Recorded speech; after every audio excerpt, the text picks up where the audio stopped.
Happy Wednesday, my winners and goal getters. Welcome back to the Getting the Win show. I am your host, Mellissa T, the Procrastination Bully. Welcome. We are deep into season 3. If this is your first episode, welcome. Thank you so much for tuning in. On today's episode, I'm going to dig deep into the science of the one neurotransmitter that determines how and if we procrastinate at all. You've heard me talk about it on several episodes if you've been rocking with me for a long time, and that is dopamine. Okay, so to start, I'm going to clarify what dopamine is, because the common conception is that dopamine is the pleasure hormone, right? Like that's usually what we hear it associated with. Here's the truth about it. It is the neurotransmitter responsible for motivation, seeking, and reward. So it's not just about the pleasure. It's also literally the chemical that determines our motivation. So if you're ever in a situation where you don't feel motivated, it's because your dopamine levels are low. Okay. So today we're tackling dopamine, how it behaves, how that ties into procrastination, and what you can do to better regulate it. Again, this is something that determines motivation, seeking, which is actually doing the work, and reward. So that feeling you get when you receive your luxury item, when you achieve or complete it, right? So it's each step in the process. This is how important and clutch it is as it relates to productivity and beating procrastination. This is a neurotransmitter you gotta monitor. Okay, so here's something important to know scientifically about the way dopamine behaves in our bodies based on what we do with it. Okay, this also ties into addiction. Remember in season 2, I gave y'all that real hard pill to swallow about what procrastination is. Procrastination is an addiction. It's an addiction to avoidance. And if we're talking about the science of beating addictions, or the science of addictions, follow any drug of addiction, drug of substance that's very strong, it follows the same trajectory. So what happens is everyone has a baseline of dopamine that we start with every single morning when we wake up. And then we'll expose ourselves to something that causes our dopamine to spike sharply, whether that's listening to an awesome song, listening to our favorite song. It can be dancing with folks that we love or whatever, if it's a party setting or something like that, or if you're dancing at home, whatever the case may be. It can be a certain type of food that you're eating, because of course food is data for the body. So there are certain things that we eat that cause our dopamine to spike. So carbs, typically anything with sugar in it, processed foods that have certain types of oils in them, they'll cause our dopamine to spike. And what happens is when we expose ourselves to something that causes a sharp dopamine spike, our dopamine then immediately crashes below the baseline, below baseline. So now to get back to baseline, it's going to take even more exposure to something that is dopamine inducing just to get back to baseline. Just so you're aware, I'm pulling this from Dr. Andrew Huberman. You can check him out at Huberman, the Huberman Lab podcast. He's amazing. Like, he's incredible. He's an incredible wealth of information on all things neuroscience. So he's great. Neuroscience and biology. So once you enter into what he calls the trough, that dopamine dip, what we end up doing is pulling from whatever that source was all the more just to get back to baseline, and then eventually to chase that previous high that we had before. And what's the one thing we all know? Nothing, to quote Sade, it's never as good as the first time, right? Literally never. The way you first feel when you hear that amazing song versus how you feel when you hear it again, it still doesn't match that first time. You'll always love the song, but it never matches how you felt the very first time you heard it. Let's be real, we're all adults, right? Like, if you're someone who has been involved in sexual activity, like, once you're exposed to it the first time, there's no high following that ever matches that first go, like ever. And so if dopamine could be summed up in one other vocabulary word, it would be the word more. That is always what we're thinking. So when you find yourself thinking that, just know that you're in a dopamine trough. You're in a dip because now your body craves to return to the baseline before you can even pursue the high again. This is how addiction develops. You experience the high, you fall into a trough, your body wants more, and you have to do the thing or expose yourself to that thing all the more just to get back to baseline and then to experience another high. Taking that first experience of smoking weed, you have the massive high, and then you're gonna need more of it, which is why those of us who are millennials, we grew up in that age of, say no to drugs. We were always taught that marijuana is the gateway drug. Why is that? The trough. You're going to have to expose yourself to more in order to feel more. So you take the drug more, or you pursue stronger drugs. Unfortunately, that's usually the progression of the matter, right? As it relates to food, that is how someone can lose control of their relationship to food. Because as someone who has struggled with food addiction, I can tell you that the behavior from my own experience matches the science. And the science is when you're addicted to something or you develop an addiction to something, especially when it comes to food specifically, it's not even so much that we desire the food itself. That's not really what it comes down to. It's not a hunger issue. It's usually us going back to that one thing because we want that specific feeling again. So in my example, I can share with you, I was someone that was big on candy bars. If you left a Snicker bar anywhere around me, it was not safe. I'm just being real with you. It was not safe. If you leave the Snicker bar around me or a Twix bar around me, it is not safe. Tearing it up. Okay. So it took abstaining for several months, full abstinence, to break that hold. And that's when it comes to addiction and dopamine, that's usually what it takes to reset the body and reset the dopamine levels. It's literally abstinence.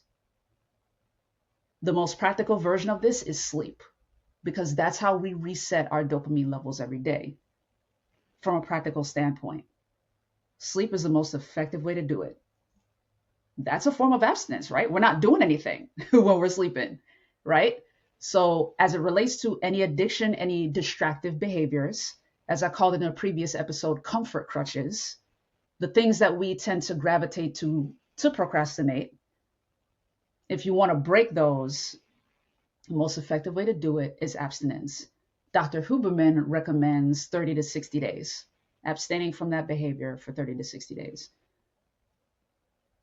And what that comes down to is disrupting our inner narrative as it relates to that thing that we've now attached to our dopamine restoration.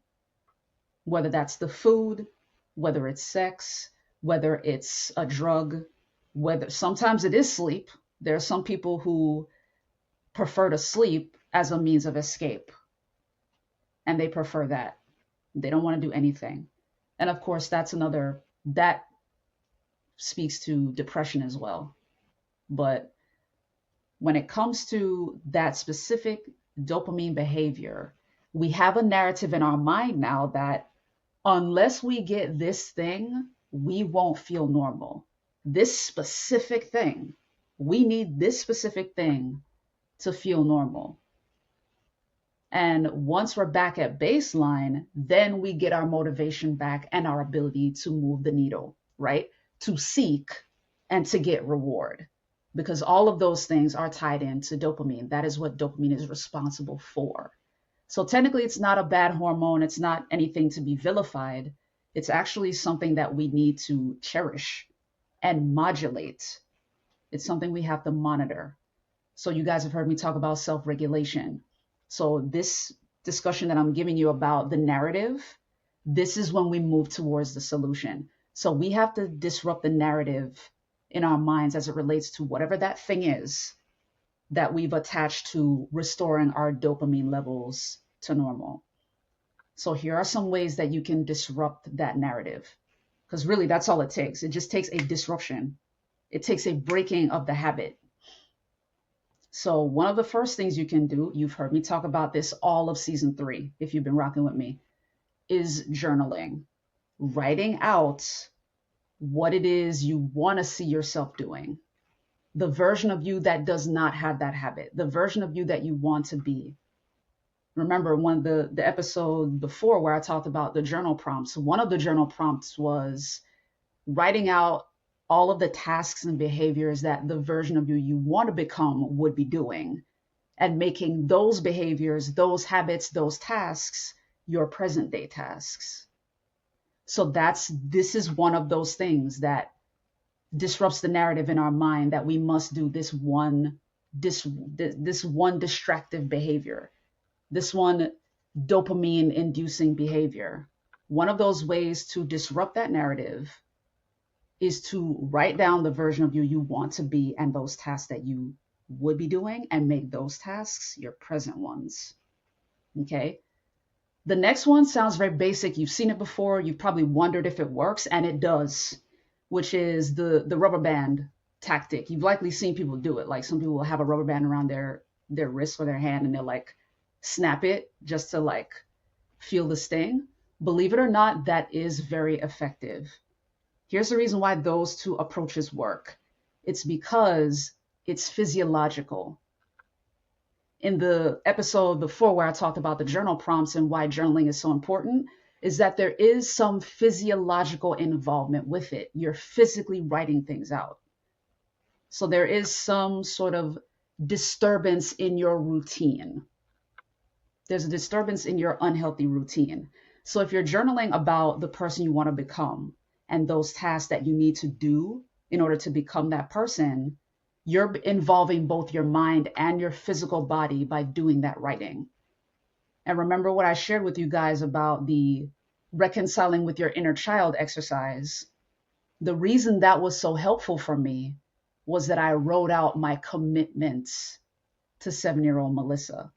And because I had written those commitments out and read them out loud, I involved both my mind and my body. The changed behavior integrated. And I have to this day kept that promise to 7-year-old Mellissa. That habit of abusive self-talk is completely broken. So this stuff works, y'all. Like if you work it, it works.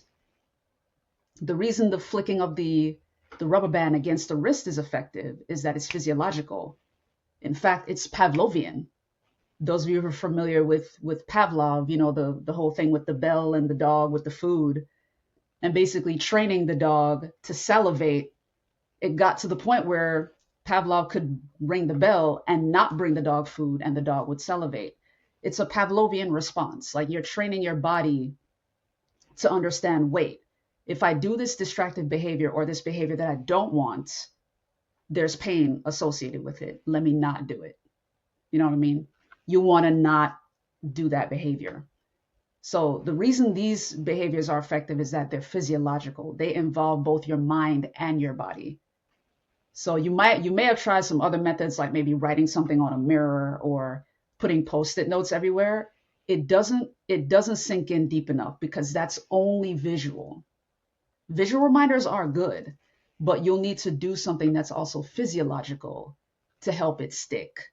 So those two things help make the disrupting of that unhealthy narrative sticky. The third thing, you've heard me talk about this over several episodes as well, is moving your body, exercise.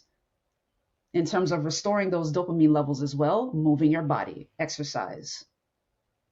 And again, it doesn't have to be for very long. You guys heard me talk about the power of a 10-minute walk. It disrupts whatever is going on in your head. It disrupts the narrative. You're moving your body. You've changed your scenery. You can empty your mind even when you're going on your walk. And there were actually two different forms of meditation, if you will, that Dr. Huberman talks about. There's the version of meditation where your body is still and you allow your mind to be active and wander. So for an example, for a practical example, there is one of the luminaries chose to sit still, but force himself to think in complete sentences and pay attention to those complete sentences. So that's one practical version of this meditation style, right? Where your body is still, but your mind is active. There's the other version of meditation where your body is moving, but your mind is relaxed. And that's the example I'm giving with the walk, where you just let your mind relax. And it's during those times where people get some of their brightest ideas. It's also why you get some of your brightest ideas in the shower, right? Or when you're on the toilet, right? It's those times because your body is still, but you're allowing your mind to simply relax and simply be creative. And it allows your subconscious to spring up ideas for you. So these are three different ways that you can disrupt the narrative that's unhealthy, that's pointing you towards the distractive and addictive behavior to hunt down the dopamine inducing thing. These are three effective ways to fix that. Okay. So here are a couple other things that you'll want to know as it relates to dopamine too. This is not something that's often talked about. Dr. Huberman pointed this out as well. But dopamine, because it's connected to motivation, seeking, and reward, it also directly determines how we interpret time. Here's what I mean by that. So if you've ever found yourself feeling like time is passing really slowly and it's torturesome for you, it usually means your dopamine levels are low. You're in a trough when you're experiencing that. Think about the moments, though, when it feels like time is passing by so fast. What's the popular saying? Time flies when you're what? When you're having fun. Your dopamine is super high at points like that. So when your dopamine levels are high, your interpretation of time is that it's flying. When your dopamine levels are low and you're in a trough, it feels like time is crawling. It feels like life is a slog. Think about depression. This is what's going on. People who are depressed, their dopamine levels are usually very low. They're usually in a trough. So dopamine is not only important in motivation, seeking, and reward. Those are the behaviors that dopamine is responsible for. But it also directly affects how we interpret time. So I just wanted to make sure you understood that as it relates to, the next time that you're experiencing where you're feeling like you're in a slump or you feel kind of bored, you're likely in a trough. So it's important to do things that will reset your dopamine levels. Here's a fourth bonus solution for you. Dr. Huberman talked about this as well, which is non-sleep deep rest. NSDR, non-sleep deep rest. NSDR is a form of meditation as well, where it puts you into a near sleep state. It puts your body into a near sleep state. So your heart rate goes down and you're much closer to sleep. So your brain activity slows down a bit. And as I mentioned, in a very practical way, sleep is the most effective way for us to restore our dopamine levels every single day. So NSDR replicates that effect. The reason it's effective is that it helps restore your dopamine levels back to baseline without you actually having to fall asleep. Although, one of the things he does say is you might likely fall asleep the first couple of times you try it. So if so, and you got something to do, set an alarm ahead of time. Like if you have a certain amount of time that you have, and there's a certain deadline and you need to get it, like set your alarm when you're engaging in these NSDR meditations. They're available online.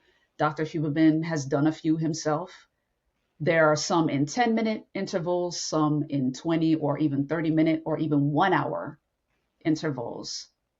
So if you're someone who's in a slump, try any one of these four things to restore your dopamine levels back to baseline, to regain your motivation. And of course, that fifth one, which is tied to the fourth one, is take a nap. Like if you really know you have stuff to do, but you're feeling unmotivated, if you have a 15-minute or 30-minute block of time, take a nap. Like literally go to sleep, because that will help reset. It'll reset your brain, period. It resets your mind in terms of what your mind is processing, but it also resets your dopamine levels back to baseline. So that's bonus tip number 2. Take a nap. Bonus tip number 1, NSDR meditations. 10-minute, 20-minute, 30-minute, 1 hour intervals. Look for any of those online. If you want to look for Dr. Huberman specifically, just research Andrew Huberman. Just Google Andrew Huberman and you'll be able to see it. And again, NSDR, non-sleep deep rest. That's what that stands for. Okay? Non-sleep deep rest. So if you ever find yourself feeling slightly depressed, if you find yourself bored or unmotivated, if you find yourself saying more compulsively as it relates to something, know that you're in a dopamine trough. Your levels are low and you want to restore them to the baseline. So do any one of these exercises, any of these 5 solutions that I'll propose to you, and you'll be back on track and ready to move the needle again towards your luxury item. Okay? And remember, all of this, everything I just shared in this episode about your dopamine levels, this is all physiology, right? This is your biology. This is your body. This is all a reminder that you too are a luxury item. Do not ever forget that. Okay? You are a luxury item. You are just as important as the goal you're working towards. Because quite frankly, the goal can't be fulfilled without you. If it's meant to be your goal, if it's your thing to be doing, it can't be fulfilled without you. So it's important to take care of yourself. Okay? Be kind to yourself. Be kind to yourself. I'm going to close with a couple of thoughts from Dr. Huberman as it relates to dopamine and addiction. Just some things to consider. One of the things he says is pleasure without prior required pursuit is problematic. This is why some of those substances are so addictive, and why it's such a problem. If you're eating food that spikes your dopamine super high, that wasn't a lot of effort necessary to get there, right? You just ate a burger, or you just ate a candy bar, or you just drank a really sweet soda. There wasn't much effort required for that. There wasn't much pursuit necessary to get that reward, because that's what that spike is. That's what your body's going to interpret the spike as. It's a reward. Without that extra effort, your body's going to be like, that was easy. Let's get some more of that. Not good, okay? Not good. One of the things I mentioned to you guys in previous episodes is our brain grows when we do hard things. And when we get a reward for those hard things, that's when those hard things are more meaningful. And that's when our character blossoms. That's when we become better people.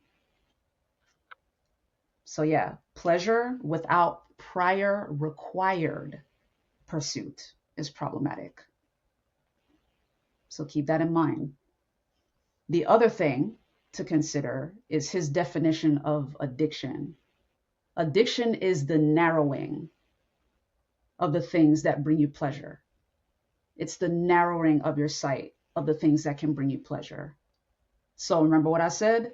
When you're in the trough, your brain is thinking more of that last thing that gave us that really big spike. We want that. It narrows your view of the things that can bring you pleasure. Enlightenment, on the other hand, which is what we all aspire to, right? Enlightenment is the expansion of the things that bring you pleasure. So instead of only focusing on the drug the food, that specific song, the sex. It expands the things that brings you pleasure. Enlightenment is the expansion of that. So instead of only the one thing, you can derive pleasure from going for that 10-minute walk. You can derive pleasure from a meaningful conversation with a friend. You can derive pleasure from getting the right amount of sleep. Y'all heard me talk about that in the last episode. It is super important to know what your body needs in terms of the number of hours of sleep. I shared with you guys that mine is 7. Dr. Huberman mentioned that his ideal is either 6 or 7. He doesn't need the full 8 or 9 hours of sleep either. So know what your body needs and give it that rest that it needs. Okay. And then just to wrap up, I'm going to do the full recap of all 5, just so we're all clear and on the same page in terms of disrupting that addiction narrative that you can only get that thing, that one thing, to bring your dopamine back up. Okay. These 5 solutions, you got 3 main ones and the 2 bonuses. Okay. So 1, going back to the writing, the journaling, writing the version of yourself that you want to be, those actions that that version of you is going to be doing or needs to do, and making those tasks your present day tasks. Be the you in the future starting right now. Okay. That's number 1. Number 2 is the rubber band thing. I talked about that, right? The Pavlovian response. Stinging yourself when you're feeling tempted to do the thing or after you've given in. Like if you give into it, snap. Because then that associates the pain with taking the action that you didn't want. And then in your mind is going to make that anchor, as Tony Robbins calls it. It creates an anchor like, oh, if I do this thing, there's going to be pain. I don't want to do that. Okay. So that's the rubber band thing. Both of those are physiological. Okay. The abstinence, 30 to 60 days, you got to stop it. And of course, what I talked about, moving your body, going for that 10-minute walk, the exercise, going for the 10-minute walk, having a fitness routine, going to the gym, all of that. Moving your body. It changes your scenery. It changes your brain, all of that. Then NSDR, non-sleep deep rest. It's the closest thing to sleep. Set your alarm if you need to. It's the closest thing to sleep. You got 10-minute intervals, 20, 30 minutes, or an hour. Whichever version you need, research it, download it, listen to it. Get your body back up to baseline by getting as close to sleep as possible. And number 5 was sleeping, like taking an actual nap. Pop in a 15-minute or 30-minute nap if your schedule allows for that. Do a reset. Now, for those of us in Western cultures, like here in the US, taking a nap is unheard of, right? It's taboo. However, fly east, go to Europe and see if you can grind all day and I won't sleep until I'm dead. Absolutely not. Absolutely not. Nap time is built into their work schedule. If you try to go to any shop between noon and 2 p.m., closed. That is their time to allow their workers to take a rest. And they're dead serious about that. Like, you cannot conduct business between those hours. If you're a tourist and you're visiting, everything is closed.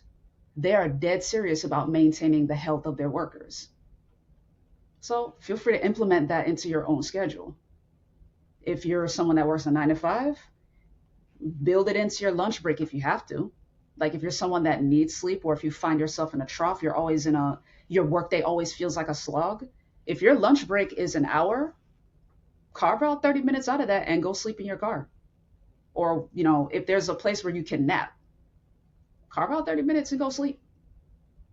You'll be surprised. Like, you will feel better and you'll function better. And because you've taken that nap, you then prevent the afternoon slump. And I talked about that in a previous episode, right? Depending on what you eat for your lunch, sometimes that will cause you to go into a trough too, because of the super high spike that the food caused. So you'll dip real fast. So yeah, make sure you sleep, take a nap if you need to, and get the amount of hours per night that your body needs of sleep. If you're a superhero, you might only need 4 hours, you may need 5. Most folks, we can rock with 6 or 7. And then of course, the most popular prescribed time is 8. I don't know about 9 hours. I've heard that. I don't know about that. I don't know about you, but like if I sleep for 9 hours, I'm sluggish after that. That's too much sleep. But yeah, I just wanted to recap all of those things. If you have any questions, be sure to leave your question in the comments below. If you're on YouTube, DM me on Instagram. You can find me there at Getting the Win Show. You can find me on YouTube at Getting the Win. So leave your comments below. DM me on Instagram. I'm happy to point you in the direction you need to go. Let me know if let me know which one of those tips resonates the most with you. Like which one of those you want to try, or if you have tried them already, how is it going for you? Let me know in the comments though, or DM me. I'd love to hear from you. All right. Now, quick, super exciting announcement before I log off here. Next week is our 1-year anniversary of the Getting the Win Show. I am so excited. So excited. Thanks to all of you that have been rocking with me since October 1st of last year. So because of the anniversary, October 1st falls on a Tuesday this year, but that's okay. We're doing a special episode Tuesday, October 1st at 6 p.m. Eastern Time. So hop on with me. It will be a live stream and it's gonna be a blast. I'm bringing on previous guests that have been on the show before just to catch up with them, chop it up, share some more tips with you guys. And I'm also bringing on some people who have rocked with the show and they're willing to share what their feedback has been as a result of listening to the show.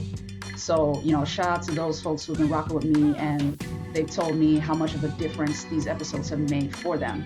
So you guys will get to hear that in real time next week. And also a couple of my coaching clients as well. They're gonna join me and share their experience with, working with the procrastination bully, what that feels like, what those changes have been that they've chosen to make in their lives, how their lives look now compared to how it looked before. And then lastly, be sure to stay tuned to the end of that celebration on Tuesday because I have a massive announcement that I am super excited to share. I can't wait to share with you guys. So be sure to tune in Tuesday next week, October 1st, for our 1-year anniversary celebration, 6 p.m. Eastern. And I'll talk to you then. Jump on the live stream, join me in the comments. Let's rock out. Let's party together. In the meantime and between time, have a great rest of your Wednesday and a great rest of your week. Peace.